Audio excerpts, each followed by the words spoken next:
రేపే సుబ్రహ్మణ్య షష్ఠి. అసలు ఈ సుబ్రహ్మణ్య షష్ఠి అంటే ఏంటి? దీని వెనుకున్న అసలు కథ ఏంటి?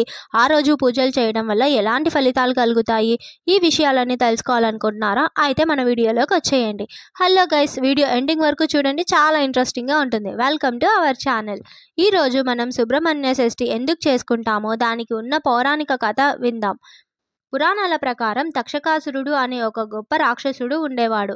అతడు అనేక శక్తులను పొంది దేవతలని కూడా గెలిచి త్రిలోకంలో భయం కలిగించాడు. ఆయన మీద గెలవటం ఒక్క శివపుత్రుడికి చేయగలడు అని వరం ఉంది.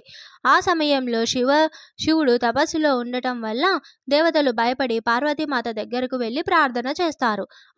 అప్పుడు పార్వతీదేవి గొప్ప తపస్సు చేసి ఒక దివ్య బాలుడిని పుట్టించింది. ఆ బాలుడే కార్తికేయుడు, సుబ్రహ్మణ్య స్వామి. చిన్న వయసులోనే యుద్ధ కళలు నేర్చుకొని బుద్ధి, బలం, శౌర్యం అన్నీ కలిపి సుబ్రహ్మణ్య స్వామి తక్షకాసురుణ్ణి సంహరించి దేవతలకు మళ్ళీ విజయం, శాంతి అందించాడు. ఈ విజయం జరిగిన రోజే షష్ఠి. అందుకే సుబ్రహ్మణ్య షష్ఠి అని పిలుస్తారు. అందుకే ప్రతి సంవత్సరం సుబ్రహ్మణ్య షష్ఠిని భక్తితో చేసుకుంటారు ప్రజలు. షష్ఠి రోజు వ్రతాలు, పూజలు, ఉపవాసం చేసిన వారికి ఆరోగ్య సమస్యలు తొలగిపోతాయి, నాగదోషం దూరం అవుతుంది, కుటుంబ శాంతి పెరుగుతుంది, సంతానం కోరిన వారికి ఈ పూజల వలన సంతాన ప్రాప్తి కలుగుతుంది. ఇదంతా సుబ్రహ్మణ్య స్వామి యొక్క శక్తి.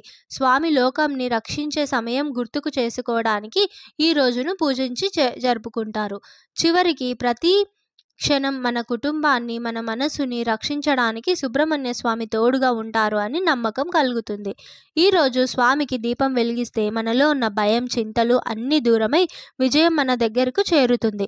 ఈరోజు రాహుకేతు పూజలు కూడా జరుపుకుంటారు. అలాగే శ్రీవల్లి దేవసేన సమేత శ్రీ సుబ్రహ్మణ్య స్వామిని దర్శించడం వలన ఆయనకి ఎర్రటి వస్త్రం, ఎర్రటి పూలను సమర్పించుకోవటం వలన భార్యాభర్తల మధ్య ఏదైనా మనస్పర్ధలు ఉంటే తొలగిపోయి సంతానం లేని వారికి సంతానం కలుగుతుంది. అలాగే ఫైనాన్షియల్ ప్రాబ్లమ్స్ ఉన్నా కూడా తీరిపోతాయి అని నమ్మకం ఉంది.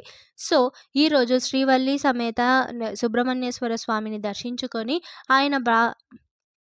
ఆయన దీవెనలను పొందాలని మనస్ఫూర్తిగా కోరుకుంటున్నాను. Thank you so much for watching this video. ఈ ఇన్ఫర్మేషన్ మీకు నచ్చినట్లయితే లైక్ చేసి, షేర్ చేసి, కామెంట్ చేసి మీ ఫ్రెండ్స్ అండ్ ఫ్యామిలీతో షేర్ చేయండి. Thank you.